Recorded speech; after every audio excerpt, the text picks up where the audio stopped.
my pupils are gonna be like, whoa. Okay, you ready? Okay, tell me about like just when you started learning to play turntables and learning to do mixing and stuff like that. All right. Well, I started DJing seriously probably when I was 19. However, I came across some friends that invited me or actually introduced me to the whole thing, which I was probably about 15 at the time, which was like in 1989. What happened was I had just come back into the country because I took like about 2 years off. And well, not off, I actually went to school in another country and then I came back. And then I had a couple of buddies that came in and they were already within the whole club culture type of thing. So I was pretty much just hanging out, you know what I mean? I really had nothing in mind as far as what I was gonna do. And some guy, his name was George Graziani, actually came across and he was all like, hey, what are you doing tonight, man? You wanna go hang out type of thing? I was like, yeah, sure, why not, you know? So we went out and hung out and apparently he was kind of tied in with a lot of the backyard parties and house parties in Los Angeles.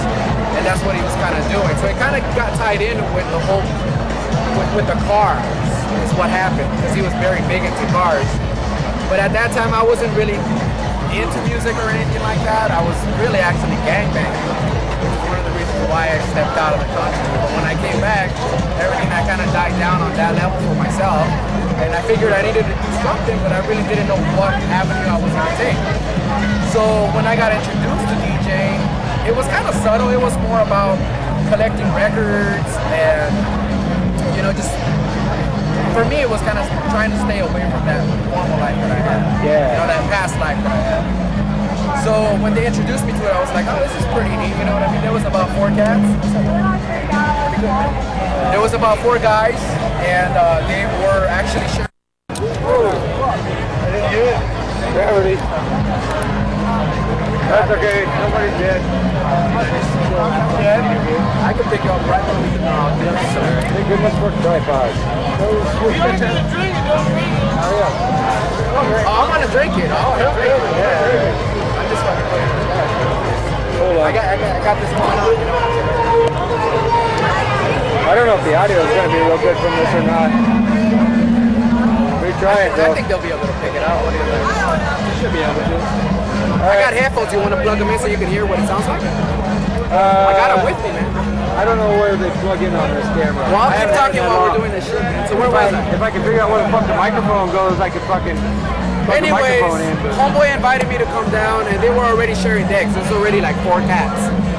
They were part of this crew called the Men of Acid, and they were going out doing their thing. At that time, you know, we were young, man, about 15, 16 years old. But we were partying with guys that were like 27, 30. They had the Men from Underground, Romeo Jets, a lot of cats that were already doing their thing at that age, you know. They had sound systems and all that. So we were kind of like the young group. So I kind of tied in with those guys, and they had their setup all good. And from what I remember, they were listening to like Depeche Mode, The Cure, a lot of that, you know what I mean, mod type stuff. But they were also into hip house, which never really blew off for some reason. But still, it was flavorful. It's what I dropped tonight for a portrait. So after getting introduced to that, you know what I mean, I was vibing it. They had a good thing going, you know what I mean.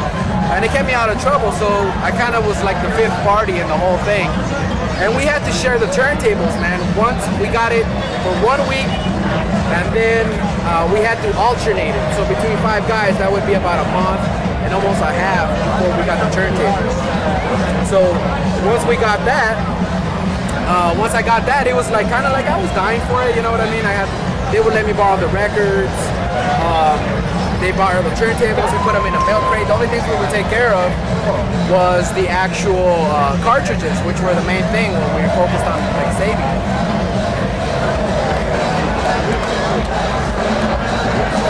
nope. You got it? I don't know if there is a. I don't think there is a plug on this. There should be. I know. I never found a microphone plug for this either. Well, I'll stand up a little bit too, because you're gonna have to move with me if that's all right.